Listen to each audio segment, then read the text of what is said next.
कोई भी सपना साकार करने के लिए सबसे जरूरी है सही कोच का होना। चुनिए एडोलॉजी क्लासेस को और करें अपने नीट जेईई का सपना साकार। Download the app now.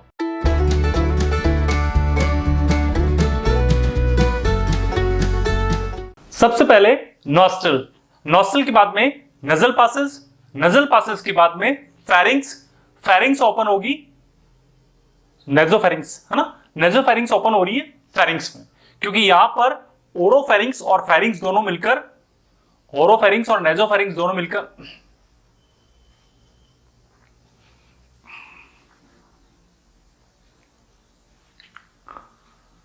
तो अभी आपने देखा nostrils, external nostril, proper word है एक्सटर्नल नॉस्टल ओपन हो रहा है नजल पासेस में।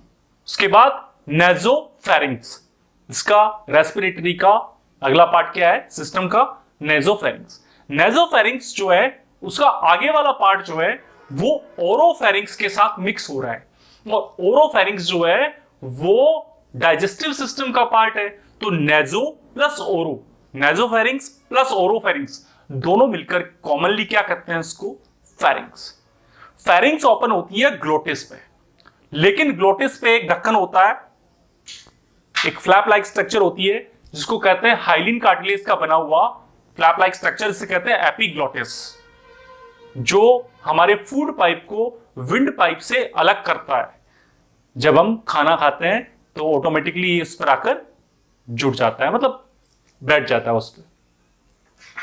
लैरिंग्स is a sound box, it's a modification of trachea.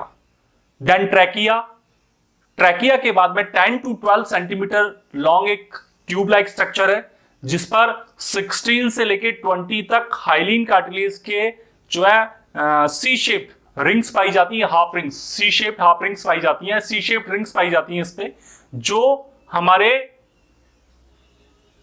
बोलो जल्दी से, इस विंड पाइप को पिचकने से बचाती है इसको, ताकि एयर की जो सप्लाई है वो प्रॉपर वे में बनी रहे। नेक्स्ट, उसके बाद ट्रैकिया जो है दो पार्ट्स में डिवाइड हो गया, प्राइमरी ब्रोंकस, फिर प्राइमरी ब्रोंकस जो है वो डिवाइड होता है सेकेंडरी ब्रोंकस, फिर टर्सरी ब्रोंकस, फिर टोटल पल्मोनरी ब्रोंकियोल्स। क्या वर्ड आया, टोटल पल्मोनरी ब्रोंकियोल्स। उसके बाद ये ओपन होता है एल्वियोलर डक्ट में, किसमें, एल्वियोलर डक्ट। एल्वियोलर डक्ट लेके जाती है उसको एल्वियोलर शेक।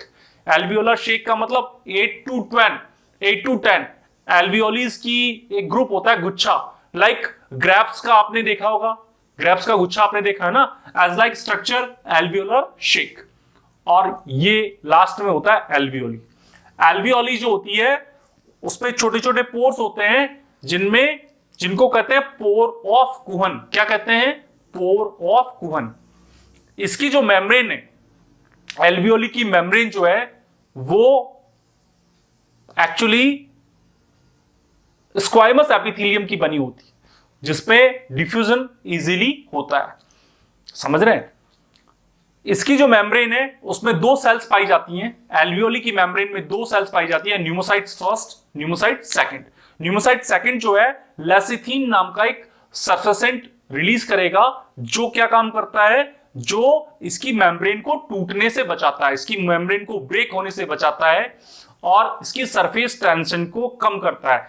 एल्वियोली की सरफेस टेंशन को कम करता है कौन, लेसिथिन।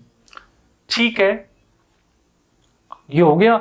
इसके ऊपर एल्वियोलीज के ऊपर जो है कैपिलरीज का, ब्लड कैपिलरीज का एक नेटवर्क होता है, जहां से डिफ्यूजन इजीली होता है। तो अब आपको ये याद करने का क्या मेथड है, ये तो हो गया, लेकिन आप मेमोराइज कैसे करेंगे। सर हमको तो ये मेमोराइज ही नहीं होगा ना, रवि सर है ना, फिर क्या दिक्कत है।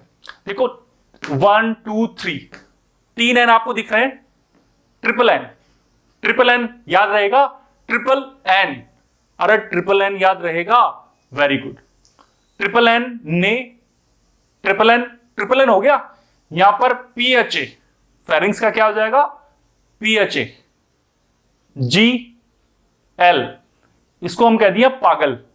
क्या बोल दिया, पागल, पागल। ओके, अपने पड़ोसी को मत बोलो, अपने साथियों को मत बोलो, ध्यान से सुनो, है ना, पागल है बेटा, याद रहेगा, पागल। ओके, पीएचए GL, पागल, याद रहेगा। ट्रिपल N ये हो गया पागल, ट्रिपल N पागल, ठीक है।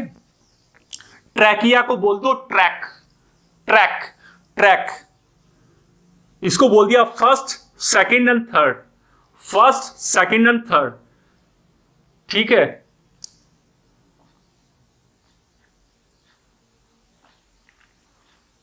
फर्स्ट सेकंड एंड थर्ड, इसका ले लो टोटल, यहां ले लो एलोवेरा, एल्वियोलर की जगह आप ले लो एलोवेरा, शेक, शेक मतलब जूस, जूस आता है ना एलोवेरा का जो जूस आता है उसको हम, जैसे पपीता शेक आता है, बनाना शेक आता है, पाइनएप्पल शेक आता है, मिक्स करके आइसक्रीम वगैरह मिक्स करते हैं ना उसमें, तो वैसा ही शेक, याद रहेगा। तो मैं आपको एक लाइन दे रहा हूं, उस लाइन को आप याद कीजिए। ट्रिपल एन ने, ट्रिपल एन ने, triple N nostril, nasal passages, nasopharynx, triple N ने पागल, फेरिंग्स, ग्लॉटिस, लैरिंग्स, पागल को ट्रैक कर, पागल को ट्रैक कर, पागल को ट्रैक किया किसने, ट्रैक मतलब उसका पीछा किया, ट्रिपल एन ने पागल को ट्रैक कर, first second third total, first second third total को एलोवेरा शेक पिलाया। देखो कैसे,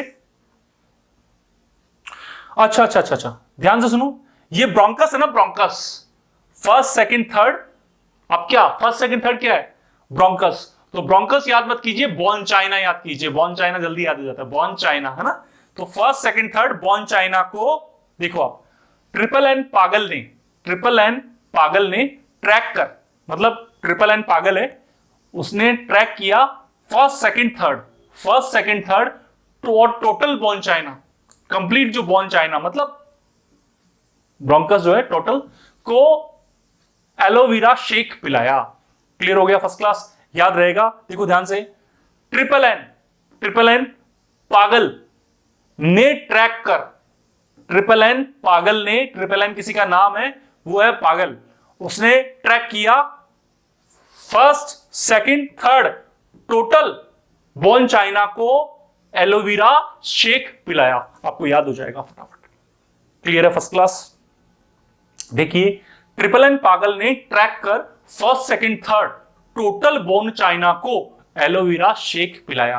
ट्रिपल एन नॉस्ट्रल, नेजोफेरिंग्स और बोलो जल्दी से, नॉस्ट्रल, नेजल पासेज, नेजोफेरिंग्स, बोलो तो सही, नॉस्ट्रल बोलो जल्दी से, नेजल पासेज, नेजोफेरिंग्स, पागल, pharynx, glottis, larynx, trachea, first second third, primary bronchus, ये born China, primary bronchus, secondary bronchus, tertiary bronchus, total pulmonary bronchioles, alveoli duct, फिर एल्वियोलर डक्ट, उसके बाद में एल्वियोलर शेक, फिर एल्वियोली। क्लियर है first class, याद रहेगा।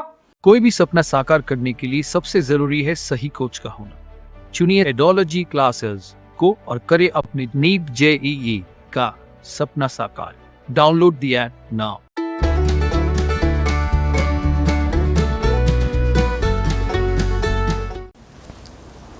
क्लियर हो गया फर्स्ट क्लास। अब आप देखिए मैकेनिज्म ऑफ ब्रीथिंग, ब्रीथिंग की मैकेनिज्म। इसमें दो ही चीजें होती हैं, या तो आप इनहेल कर रहे हो, इंस्पायर कर रहे हो एयर को, या फिर एक्सपायर कर रहे हो, मतलब एक्सहेल कर रहे हो। इंस्पायर इनहेल कर रहे हो, एक्सपायर एक्सहेल कर रहे हो। इंस्पायर इनहेलिंग एटमॉस्फेरिक एयर, आप वातावरण से, एटमॉस्फेयर से एयर को ले रहे हो, इंस्पायर कर रहे हो। When pressure with in the lungs, when pressure with in the lungs is less than atmospheric pressure. अरे भाई, आप गुब्बारे में हवा कब भरोगे? जब गुब्बारे में हवा नहीं होगी। तो हमारे लंग्स जो हैं, जब उनमें हवा नहीं होगी तो आप क्या करोगे? लोगे, एयर लोगे, तभी तो उसमें हवा जाएगी। भाई कोई चीज जो है उसमें तभी तो कोई चीज जाएगी जब वो खाली होगी। साइकिल की ट्यूब में आप हवा भरते हो, उसमें हवा खाली हो जाती है तभी तो आप भरोगे।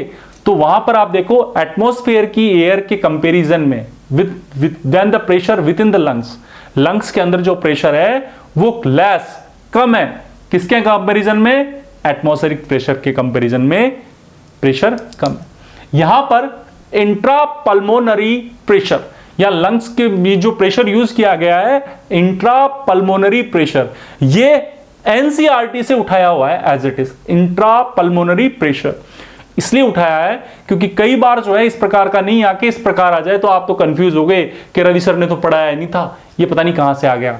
ऐसा नहीं है, इंट्रा पल्मोनरी प्रेशर, ठीक है, when pressure within the lungs, जो प्रेशर लंग्स के अंदर जो प्रेशर है उसको रिप्रेजेंट किया इंट्रा पल्मोनरी प्रेशर से, ठीक है, इज लेस, कम है एटमॉस्फेरिक प्रेशर से, उसको क्या कहेंगे, इंस्पिरेशन। आप ले रहे हो, एक्सपायरेशन बाहर निकाल रहे हो, एक्सहेलिंग एक्सहेल कर रहे हो, एल्वियोलर एयर, एल्वियोलीज की जो एयर है इज रिलीज्ड आउट, उसको बाहर निकाल रहे हो। When the intra pulmonary pressure, वो का वही है ना, यानी आपके लंग्स का प्रेशर है ना, इज हायर, वो ज्यादा है लंग्स। भाई आप किसी चीज को, गुब्बारा है, बलून है, उसको आप उसका मुंह को एकदम से आप खोल दो, भरा हुआ है एकदम से खोल दो, एयर तेजी से बाहर निकलेगी, उसके अंदर है ना, तो उसका प्रेशर, एयर का प्रेशर एटमॉस्फेरिक प्रेशर से बलून के अंदर का प्रेशर ज्यादा है। तो यहां क्या होगा, when the intra pulmonary pressure, मतलब आपके लंग्स का जो प्रेशर है एयर का वो हायर है than the atmospheric pressure, atmospheric pressure से आपके लंग्स के अंदर का जो एयर है उसका प्रेशर ज्यादा है। क्लियर है। Next, diaphragm and external and internal. Diaphragm, diaphragm देखो ये कहां है, मुझे तो पता भी नहीं, आप ज्यादा जानते हो। ये देखो ये डायफ्राम देख रहे हो आप, diaphragm external and internal intercostal muscles between the ribs help in breathing. देखो यहां पर ये देख रहे हैं आप साइडों में, ये होगी रिब्स, ये होगी रिब्स, ये हो गया आपका डायफ्राम। तो diaphragm and external and internal intercostal muscles between the ribs help in breathing. Actually ribs भी ब्रीथिंग में हेल्प करती हैं। नहीं सर डायफ्राम ही करता है, एक्चुअली क्या होता है, रिब्स भी करती हैं। जब वुमेन्स जब प्रेग्नेंट होती है ना, तो उस टाइम पे क्या होता है, जब चाइल्ड थोड़ा बड़ा होने लग जाता है अंदर, है ना, तो उस केस में क्या होता है कि ब्रीथिंग में प्रॉब्लम आने लग जाती है ना। तो उस केस में जो है रिब्स जो है, जो इंटर कोस्टल जो मसल्स हैं, जो रिब्स के अंदर जो इंटर कोस्टल जो मसल्स हैं, इंटरनल और एक्सटर्नल दोनों, वो क्या करती हैं कि वो ब्रीथिंग में हेल्प करने में मदद करती हैं। अगर मान लीजिए इस टाइम ड्यूरेशन में अगर वुमेन्स की का एक्सीडेंट हो जाता है या उसकी पसलियां वगैरह टूट जाती हैं, जो रिब्स वगैरह टूट जाती हैं, तो स्ट्रांग पॉसिबिलिटीज हैं कि एक हम ये कहें कि बहुत ज़्यादा प्रॉब्लम हो सकती है, कार्डियक अरेस्ट वगैरह बहुत सारी प्रॉब्लम हो सकती है उसको। क्यों? क्योंकि उसको प्रॉपर वे में ऑक्सीजन की सप्लाई नहीं हो पाएगी। रिब्स उसमें मदद करती हैं, डायफ्राम पहले ही काम नहीं कर रहा है तो वहाँ प्रॉब्लम हो सकती है। क्लियर है। तो रिब्स भी मदद करती हैं, इसीलिए मैंने आपको बताया। तो diaphragm and external internal intercostal muscles between the ribs help in breathing. Healthy man, एक हेल्थी आदमी जो होता है वो ब्रीथ करता है कितना, 12 to 16 टाइम पर मिनट। एक मिनट में 12 से 16 बार, 12 to 16 टाइम्स पर मिनट। क्लियर हो गया फर्स्ट क्लास। आप देख रहे हो यहां देखिए, इनहेल कर रहा है, इंस्पायर कर रहा है, एयर यहां से ली, यहां से आप देख रहे हो ये आ रहा है, ये आपके लंग्स में पहुंच गया। जैसे ही एयर आएगी तो उसका एरिया बढ़ेगा, है ना। तो डायफ्राम नीचे की ओर जा रहा है, रिब्स कार्टेज साइड में जा रही है, देख रहे हैं आप, ठीक है। डायफ्राम कहां जा रहा है, मूविंग डाउन, और रिब्स जा रही हैं साइड्स में, देख रहे हैं आप। जैसे ही वो एक्सपायर करेगा, निकालेगा, एयर को निकालेगा, तो देन क्या होगा, रिब जो कार्टेज जो है वो वापस जो है अंदर की ओर आएगा, और जो डायफ्राम जो है रिलैक्स हो गया तो मूविंग अप। यहां पर आप इनहेल कर रहे हो तो मूविंग डाउन जा रहा है, लेकिन यहां पर मूविंग अप। क्लियर है फर्स्ट क्लास। आप देखिए दोबारा, यहां पर आप देखिए एयर एंटर कर रही है, एयर एंटर कर रही है। जैसे ही एयर एंटर करेगी तो रिब्स जो है और स्टर्नम जो है वो फैलेगा, बाहर की ओर मूव करेगा, देख रहे हैं आप। और जो डायफ्राम जो है वो नीचे की ओर मूव करेगा, कर रहा है मूविंग डाउन, देख रहे हैं आप। लेकिन जैसे ही आप एक्सहेल करोगे तो रिब्स जो है वापस अंदर की ओर आएंगी और जो डायफ्राम जो है वो रिलैक्स मोड में ऊपर की ओर आएगा एज ए आर्क की फॉर्म। क्लियर है first class?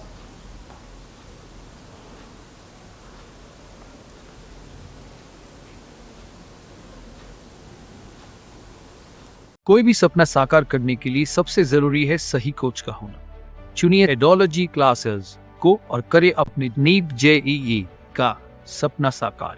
Download the app now.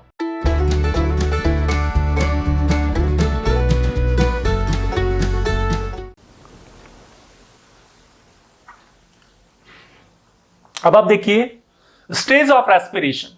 Stage of respiration, respiration के तीन स्टेज कितने स्टेज हैं? 3 स्टेज हैं। फर्स्ट एक्सटर्नल, इंटरनल और सेल्यूलर। एक्सटर्नल, इंटरनल और सेल्यूलर। अब नॉर्मल बात करते हैं, पहले इसकी बात नहीं कर रहे हैं। एक साइंटिस्ट हुए, उनका नाम है जीएस कार्टर। क्या नाम है? GS Carter. क्या नाम है? GS Carter. तो जीएस कार्टर साहब ने जो है रेस्पिरेशन को 3 स्टेप में बांटा, 3 स्टेज में इसको डिवाइड किया। First external respiration. एक्सटर्नल मतलब आप एनवायरमेंट है, उसमें क्या है? ऑक्सीजन है, और हमारे लंग्स में क्या भरी हुई है? CO2 बाहर निकलने के लिए। तो CO2 तो हम छोड़ेंगे और ऑक्सीजन हम लेंगे। तो ये एक्सचेंज ऑफ गैसेस, ये हो गया आउटर एक्सटर्नल। तो ये हो गया एक्सटर्नल रेस्पिरेशन। क्या हो गया? External respiration. देखिए क्या है? ब्रीथिंग और पल्मोनरी वेंटिलेशन। यहां पर ब्रीथिंग के साथ पल्मोनरी वेंटिलेशन वर्ड यूज हुआ है, ये आपके एनसीईआरटी में मेंशन है, इसीलिए मैंने इसको यहां पर मेंशन किया है। पल्मोनरी वेंटिलेशन, ब्रीथिंग और pulmonary ventilation between environment and lungs. Clear हो गया? ब्रीथिंग और pulmonary ventilation between the environment and lungs. भाई एनवायरमेंट में क्या ऑक्सीजन है, लंग्स में CO2 भरी हुई है, दोनों एक्सचेंज कर रहे हैं। CO2 बाहर जा रही है, O2 अंदर आ रही है, सिंपल कंसेप्ट है। तो ये हो गया external respiration. External respiration, external respiration. Clear हुआ? अब बात करते हैं internal respiration. Internal respiration, internal respiration में क्या होगा? आप देखिए ये ऑक्सीजन पहुंच रही है कहां पर? लंग्स में। लंग्स में कहां? एल्वियोलीज में। एल्वियोलीज में क्या होगा कि ब्लड की कैपिलरीज होती है एल्वियोलीज के ऊपर। एल्वियोलीज के ऊपर क्या होती है? ब्लड की कैपिलरीज होती हैं। तो उसके जो पोर्स होते हैं, एल्वियोलीज में पोर्स होते हैं, तो उनके थ्रू डिफ्यूजन होता है। हाँ, तो CO2 जो है डिफ्यूजन मैंने आपको बता चुका हूं, higher concentration to lower concentration. अब एल्वियोलीज के अंदर हायर कंसंट्रेशन क्या है? ऑक्सीजन का।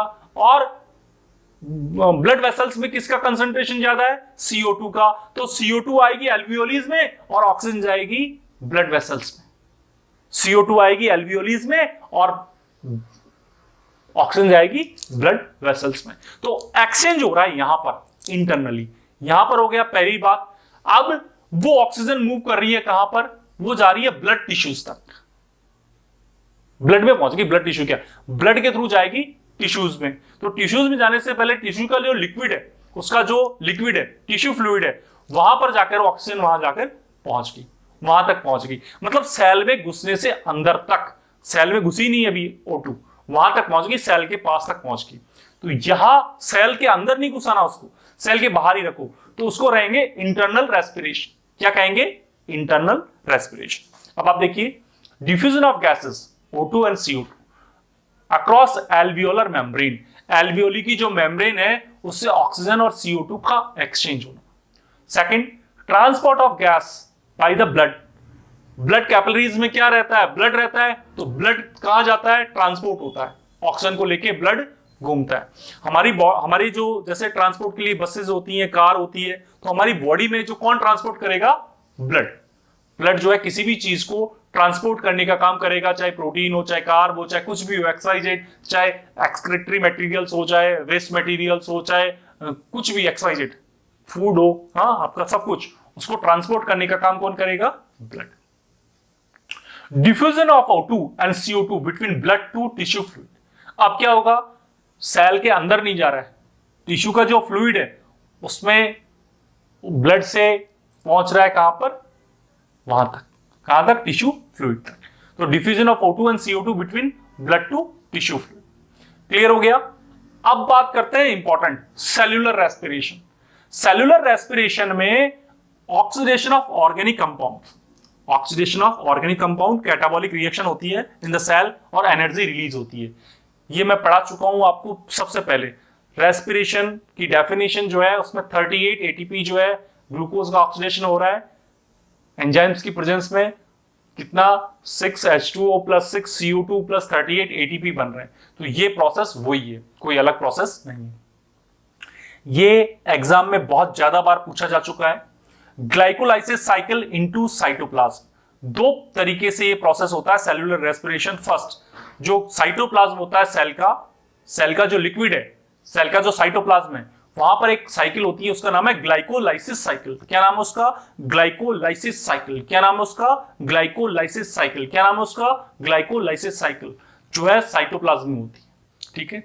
नेक्स्ट, माइटोकॉन्ड्रिया में क्रेब्स साइकिल होती है और ईटीएस साइकिल होती है। माइटोकॉन्ड्रिया है ना, माइटोकॉन्ड्रिया में क्रिस्टी पे F0 F1 पार्टिकल्स होते हैं, वहां पर जो है ये प्रोसेस होती है क्रेब्स साइकिल और ETS cycle. Krebs cycle, ETS, electron transport system.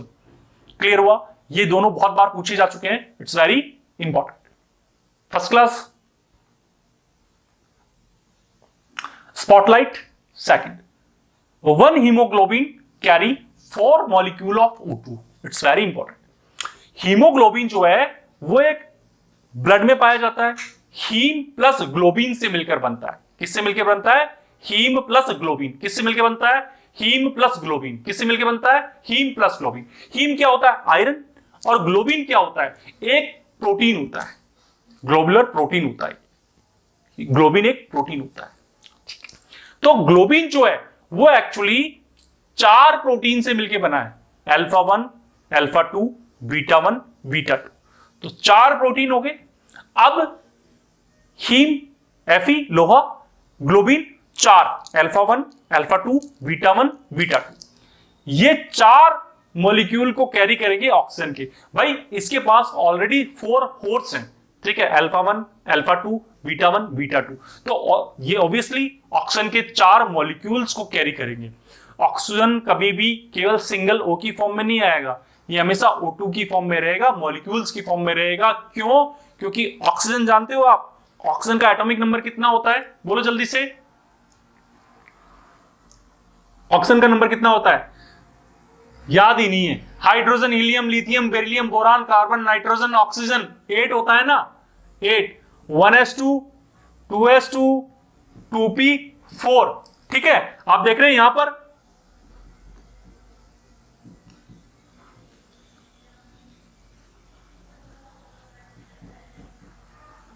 ये 2। हाँ, तो इसी वजह से अपने आप को बैलेंस करने के लिए ये जो है हमेशा एटॉमिक फॉर्म में रहेंगे, सॉरी मॉलिक्यूलर फॉर्म में रहेंगे। ठीक है। अब यहां पर इंपॉर्टेंट ये है कि ये ऑक्सीजन के 4 मॉलिक्यूल्स को कैरी करते हैं। कितने मॉलिक्यूल्स को कैरी करेंगे? 4 मॉलिक्यूल्स को। नेक्स्ट, क्योंकि इसके पास 4 होर्स हैं, α1, α2, β1, β2। Hamburger shift is also known as chloride shift. Hamburger shift is also known as chloride shift. ये आगे आएगा, आपको केवल ये याद करना है कि क्लोराइड शिफ्ट जो है उसी को हैमबर्गर शिफ्ट कहते हैं और हैमबर्गर शिफ्ट को ही क्लोराइड शिफ्ट कहते हैं। It's very simple, very easy. ठीक है।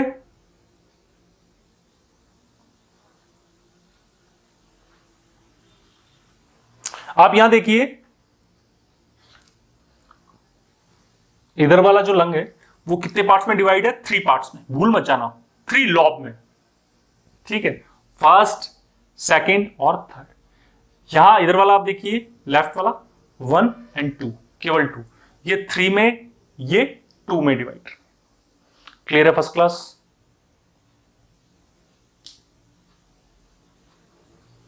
कोई भी सपना साकार करने के लिए सबसे जरूरी है सही कोच का होना। चुनिए एडोलॉजी क्लासेस को और करें अपने नीट JEE का सपना साकार। Download the app now.